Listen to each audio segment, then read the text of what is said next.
All right, so we're going to use inverse operations to solve one-step equations, but before we can do that, we need to talk about what inverse operations are.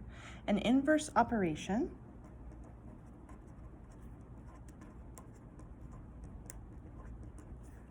undoes an operation within an equation. So for instance, if I have 5 equals x plus 4, that is an addition problem in the equation. I would use the inverse operation. I would undo the addition by subtracting 4 from each side to solve this equation. X then equals 1. So in the problem, the operation was adding 4. My inverse operation would be to subtract 4 to isolate the variable x and get it by itself. This then tells me that 1 equals x.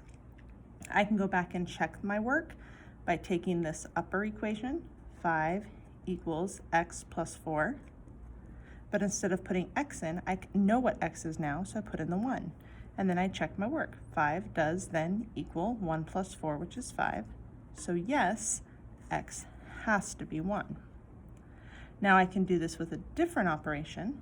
I can do 7 equals x minus 3, where in the equation it's subtraction, so my inverse operation would be to not subtract 3, but to add 3 to both sides. 7 plus 3 is 10.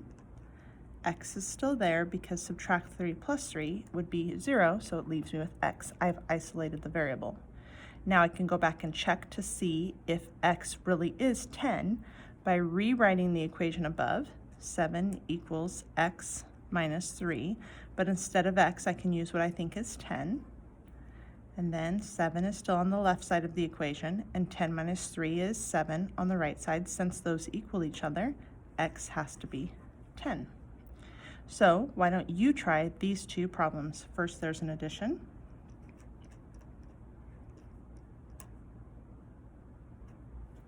And then try the subtraction.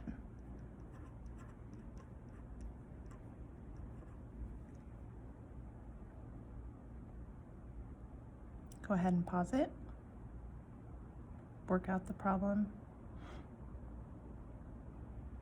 Okay, so in this first problem, there's addition. So I'm going to do my inverse operation of subtraction. I'm going to subtract 7 from both sides. That leaves me with 8 over here equals x, because add 7, excuse me, subtract 7 is just 0. So I've got 8 equals x. I can check that by rewriting this equation where I plug 8 in for x this time. Left side of the equation is 15, and it does now match the right side of the equation because 8 plus 7 is 15. So x has to be 8. That is my answer. With this subtraction problem over here, I would add 2, which is my inverse operation, to both sides. So now I've got 18 plus 2 is 20. That must equal x. Then I plug the 20 in for x to check the problem. My goal is to make sure the left side of the equation, which is 18, equals the right side of the equation. 20 minus 2 is 18. Because I've accomplished that, then x is 20. So now what I want to do is do inverse operations with multiplication and division. So I can do 30 equals 5x. Remember, when a number is squished up next to a variable, that means multiplication. So if this is a multiplication in the problem, the operation that undoes multiplication would be division. So I can then take 5 times x, and if I divide by 5, that will leave me with just x.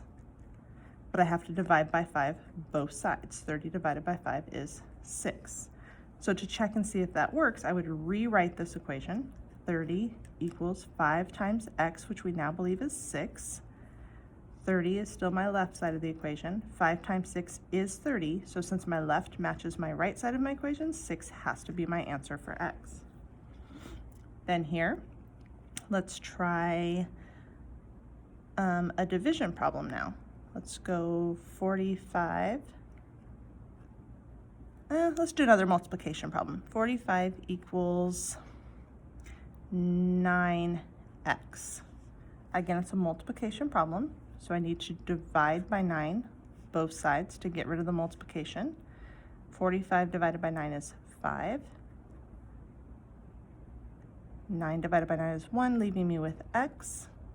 I check and see if that works. 45 equals 9 times x, but x we think is 5. 45 is still my left. My right is 9 times 5, which is 45, and I do have x equals 5. Now I can try a division problem. Let's do t divided by 4 equals 3. To get rid of the division here, I would have to multiply by 4 both sides. T divided by 4, then multiplied by 4 is t. 3 times 4 is 12.